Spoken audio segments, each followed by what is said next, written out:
Avant de continuer, on va faire une petite pause, car je vais vous montrer quelques raccourcis qu'on utilise beaucoup sur Figma.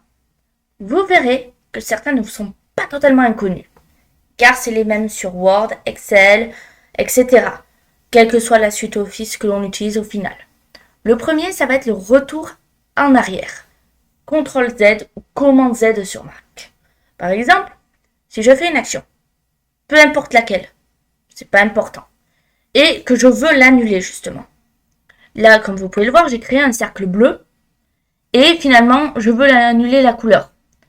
Je sélectionne et je fais CTRL Z ou Commande Z, comme ceci.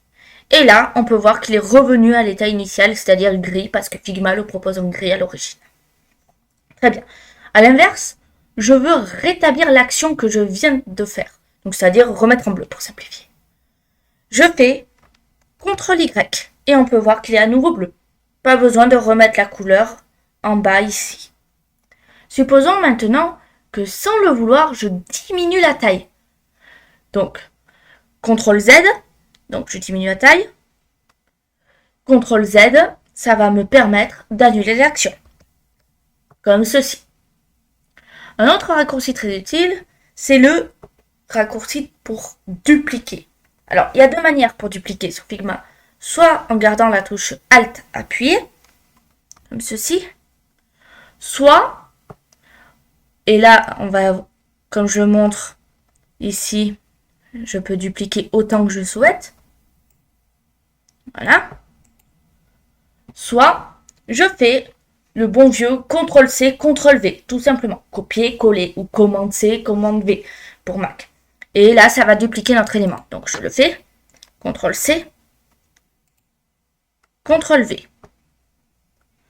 L'inconvénient, c'est que l'élément dupliqué est dupliqué sur celui qui se trouvait à l'origine. Je les espacer un petit peu. Voilà. Comme ceci. Très bien.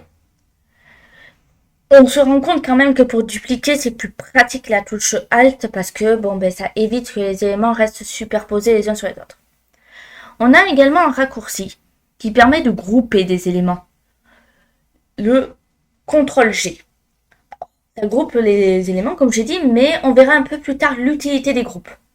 Mais pour simplifier, si je veux associer plusieurs cercles entre eux, pour toujours les déplacer en même temps et qu'ils soient toujours associés, tout simplement, je sélectionne mes trois cercles. Donc, soit en faisant, donc je vais en enlever deux parce que ça prend trop de place, mais soit en faisant comme ceci. Voilà, là je les ai sélectionnés. Soit je passe sur l'un, puis Maj sur l'autre, en gardant la touche majuscule enfoncée, comme ceci. Soit la troisième possibilité, ici sur le côté, avec la touche CTRL. Je sélectionne. C'est les trois possibilités qui existent. Et donc, comme dit précédemment, Donc, comme dit précédemment, je fais CTRL-G. Et là, j'ai mes éléments qui sont groupés. Donc, je vois ici que j'ai bien un groupe dans mon calque. Si je veux dégrouper cette fois-ci mes éléments, je fais clic droit. Là, on peut voir tous les raccourcis qui existent. Et je fais Ungroup. Et là, mes éléments, comme on peut le voir, ne sont plus dans un groupe. Donc, c'est vraiment très pratique ce raccourci. Donc, de faire des groupes. Parce qu'on s'en sert énormément. Donc, je vais refaire un groupe pour vous montrer. Donc, CTRL-G. Là, j'ai mon groupe. Ce qui veut dire que si je veux déplacer, je déplace tout le groupe. Tout simplement. On a d'autres raccourcis. Par exemple, donc là, je vais défaire le groupe. Que j'ai pas besoin de tout ça. Et je vais en enlever deux. Voilà. Je regarde ce que ça.